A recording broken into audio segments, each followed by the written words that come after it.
Hello and welcome to the course. I want to take some time to go over some of the main parts about the course this summer and go over a little bit about the syllabus. And so the syllabus in its full form is going to be available to you, but it has a lot of information in it. And I know a lot of students are more auditory listeners or learners, and so I'm going to just kind of highlight some of the main points in this video, but then you can look into more details in the syllabus itself. And so to start off with, the syllabus has a lot about policies and procedures, accommodations, netiquette, honesty policy, and all of that. And so that is your resource to go to for those kind of things. To start off with, I'm going to talk about the textbooks. We have two textbooks that are required this semester. We have the main textbook, which is Sexuality Counseling. You can see it here. This one, we're going to be taking a look at all of the chapters in there. There's 10 chapters. And the quizzes are mostly going to focus on that textbook. But some of the material we're going to be reading and some of the questions on the quiz are going to come from our second textbook, What Every Mental Health Professional Needs to Know About Sex. And this is by Stephanie Bueller, who actually has a training program for sex therapists. This is a really great resource that you're going to use a lot throughout your professional career. You can go back to it and get information based on things that clients are going to come to you about, questions they're going to ask. It also has a lot of information in here that can be directly relevant for your client. So if a client has questions about sexual anatomy, it has information on here you can literally either show them or copy for them. Questions about how to talk to parents about their children's sexuality, things like that. And so it's just really, really an amazing resource. And so we're going to be looking at some of the chapters in that textbook as well this semester. Finally, we're going to have some supplemental material. These two textbooks don't go into a lot of detail about male and female sexual anatomy and sexual arousal and things like that. And so I did copy some supplemental material that we are going to be taking a look at as well from another textbook called Our Sexuality. And so we have, throughout the course of the semester, we have, I think, 4 chapters that we're going to be looking at from that source. And I'm going to have them all in the file section, and they'll be easy to find because that information is really important. You have to know the basics, right, to know the more in-depth information. And so I'm kind of, if I pause, it's because I'm scrolling through the syllabus to find the next thing that I want to highlight for you all. We're also going to be going over some competency standards. Those, again, are all in the file section, and they're going to be highlighted for the weeks that we're going to be covering them.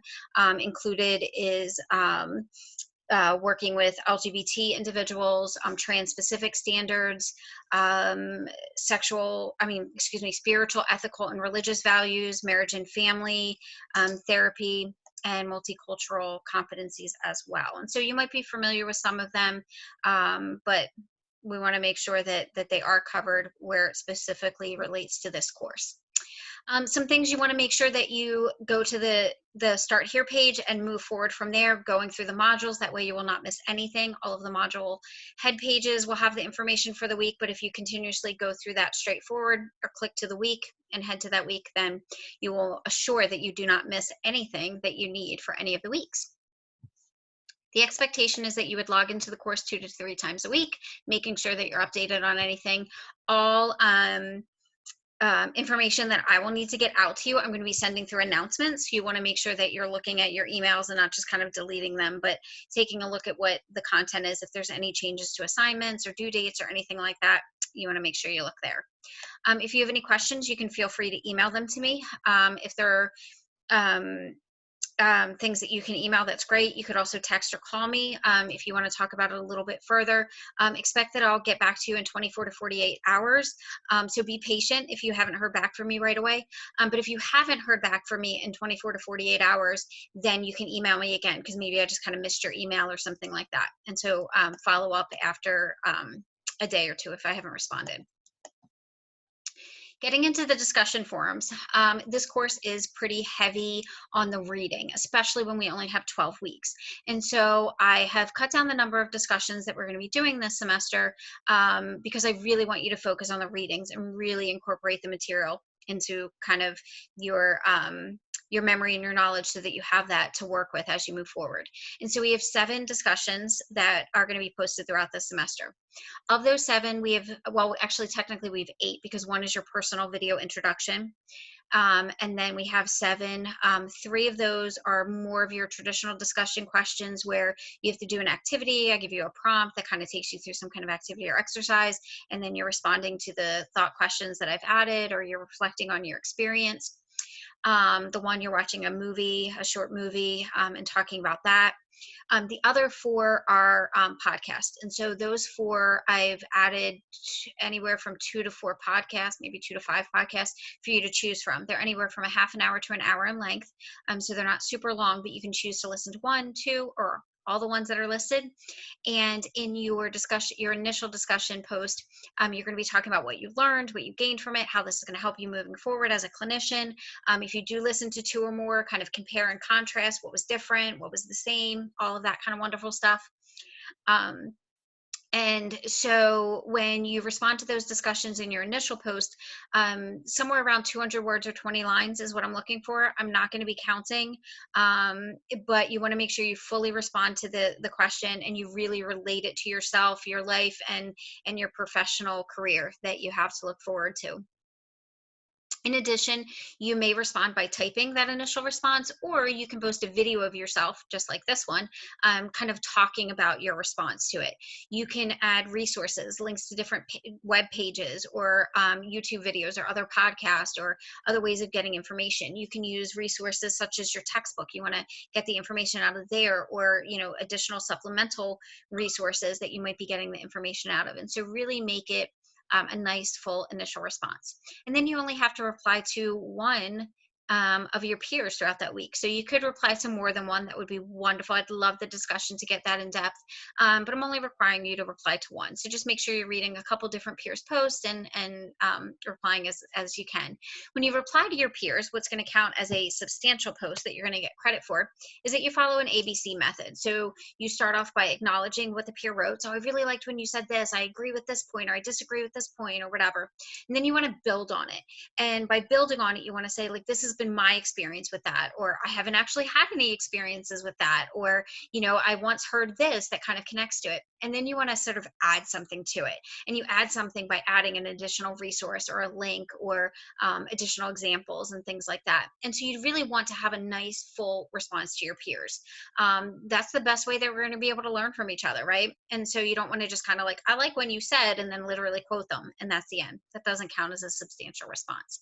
And so there is a breakdown in your syllabus of a rubric for the discussions and how the points are going to be kind of separated out. For quizzes this semester, we do have 4 quizzes throughout the semester, so we're going to have them in weeks 3, 6, 9, and 12. And so in weeks 3, 6, and 9, you're just going to be covering the text readings from those weeks, or the supplemental readings. And that's what those quizzes are going to be filled with: true, false, multiple choice, and maybe some short answer questions, up to 50 points. Your quiz 4, we're going to talk about this a little later, is going to have some of those kind of questions, but the main source of earning points for that last quiz is going to be engaging in other people's paraphilia presentations, which I'm going to go over in a minute. And so that quiz should be relatively easy because you're just going to be engaging in each other's presentations and answering a few questions.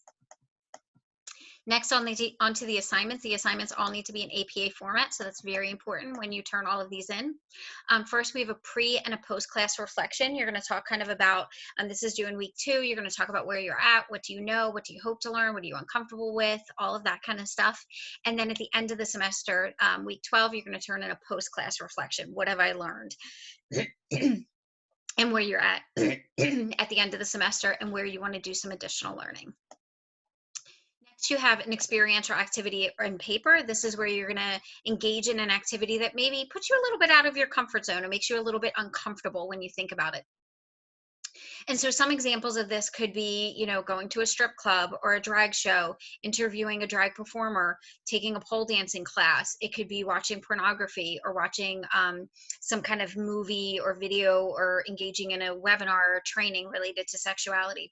It could be interviewing a couple that's dealt with infertility issues, or infidelity, or individuals engaged in consensual non-monogamy, or kind of whatever fits, whatever relates.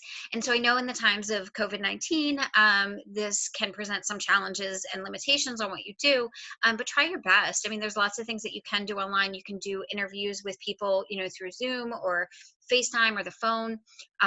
You can engage in sex toy parties on Facebook, whatever works, whatever you can find. And you can definitely message me if you have questions about some things that might fit in for that activity. Next is the sexual history interview activity and paper. This one you're going to be grouped into groups of 3. And so these individuals, one is going to act as the interviewer, one is going to be the interviewee, and one is going to be the observer, and then you rotate roles. And so there are questions in an appendix in your syllabus that you can look at. You don't have to use all of them, but this way you don't have to make up your own questions either. But as the interviewer, you'd be asking those questions to the interviewee, and as the interviewee, you'd be answering as best you can. You can definitely say that you feel uncomfortable answering some of those questions with a classmate. That is fine. The one key rule here is to be respectful of one another, and not to share each other's information outside of that interview. And so when you turn in your paper for that activity, you're not going to be sharing the content of what was gone over in the interviews. You're going to be talking about your reflection of it. And then as the observer, obviously you're kind of observing the behaviors and the engagement and interactions between the interviewee and the interviewer, to get some ideas on how it might look from an outsider perspective, and what things you might want to make sure that you pay attention to in a similar situation with a client. And so there are some questions in the syllabus and on the assignment prompt that I want you to answer in relation to that assignment. And so make sure you take a look at those so that you can get full points for this assignment. Finally, you have your task stream assignment. And those of you who are not in the Counselor Ed program are taking this course for Florida licensure, you can kind of cover your ears for a moment, but the task stream assignment is something that you need to submit for the program. And so you need to have a task stream page, and you need to submit the paraphilia group presentation to that page. Now, if you are not in the program and you're taking this course for licensure, you can kind of take your hands off your ears, and the assignment is still going to be for everyone. And so we have 8 different paraphilia topics, and you're going to be separated into groups. And I'm not sure how many people are going to be in each group. It'll depend on the number of students in the course. So we'll have to take a look at that as we get into like week 1 and week 2. Each group is going to be assigned a disorder, and you're going to create a presentation over Genially or a similar platform where the presentation would run for itself. And so you're going to do kind of like slides, sort of like a PowerPoint or Prezi type thing, but you're going to do voiceover, you're going to have video links, you're going to kind of make it into a full presentation. At the very end, you're going to add 5 short questions that students engaged in your presentation will do, and then the last slide will say that you're finished. And when you engage in other people's presentations, you're going to take a screenshot of that last slide so that you can submit it for quiz 4. So that's what makes quiz 4 so easy. You're just engaging in other people's presentations, taking a screenshot, and submitting it for quiz 4. If you choose a different format other than Genially, as long as it works similar, that's fine. You're going to be submitting the link and a handout to a discussion post so that other peers can see it. And then you're going to be submitting it in the group project assignment so that I can grade it. It is to be 25 to 35 minutes long. You don't want to go too long or your peers are going to get bored and not want to engage, but you don't want to make it too short because you want to fully cover the topic. And you can use any of your textbook materials, supplemental materials. You can find journal articles as one of the requirements for it. Any information you can find to answer the questions and fill in the information for the presentations as is required. Another part of this course is we are going to be doing synchronous meetings. And so we're going to have 5 synchronous meetings throughout the semester via Zoom. And those are already linked in the Canvas page, so you can see them right away. We're going to have one during week 1, 4, 7, 8, and 10. So you can plan ahead. Those meetings will be recorded just in case you have to miss one, but you are required to attend them if possible. If at the beginning of the semester you know that you cannot make those meetings, please let me know. If it's just 1 or 2, probably won't hurt your point, your grade too much. But if it gets into 2, 3, 4, or even 5 of those that you're going to miss, that's when it becomes an issue. So make sure you're emailing me and we can kind of talk about some different options and things like that. those meetings are only going to be an hour long. And so what I really need you to do is come prepared to those meetings with questions that you have, whether it's questions about the course in general, the assignments, and the readings. Be prepared to ask questions. In addition, we're going to be doing what's called a sex box discussion during those meetings as well, where we're talking about real things that potentially clients could come to you with and how you might respond to them, and kind of engaging in that conversation. Which brings us to something that you need to do in the first 2 weeks of this course. There is a feedback box. If you're looking at your Canvas page, on the left-hand side, there's, discussions, modules, whatever. There's one called feedback box. You're going to click into that, and that's where you can submit anonymous material. What you're going to do is you're going to submit at least 2 of the following: a sexual secret, a sexual fantasy, or a question about sex that you're embarrassed to ask. These could be things that you've heard from peers. They could be directly related to you, ones that you've had. You can turn in more than 2 if you'd like, but at least 2 in any of those 3 categories. Again, it is anonymous, so I will not see who has submitted it. But what I'm going to do is each of those Zoom meetings, I'm going to select some of them for us to discuss together so that you can get the answers that you're looking for, and you can start thinking about ways that you can talk to clients about those kind of situations that very well might likely come up in your professional career. So I'm kind of scrolling down in the syllabus just to see if there was anything I did not cover. All of your readings and everything are present on the syllabus. You can see that there's a class topic for each week and then several readings for it. Again, this is relatively reading heavy, but that's why I kind of tailored back the discussions and different assignments so that you don't have a ton of stuff to do in addition. And those materials that you're going to be reading would be covered again in those Zoom meetings and in those connected discussion questions, so that you can hopefully get the most out of this course possible. And then at the very end of your syllabus, you just have the addendums that have the different questions and rubrics and all of that wonderful stuff for you to look over. So if you have any questions or anything, please feel free to email me at my FIU email address. You can text me or call me. That phone number is available on Canvas and on the syllabus. And that's about it. Thank you for listening to this video, and I'm excited to work with you for the remainder of the semester. Thanks.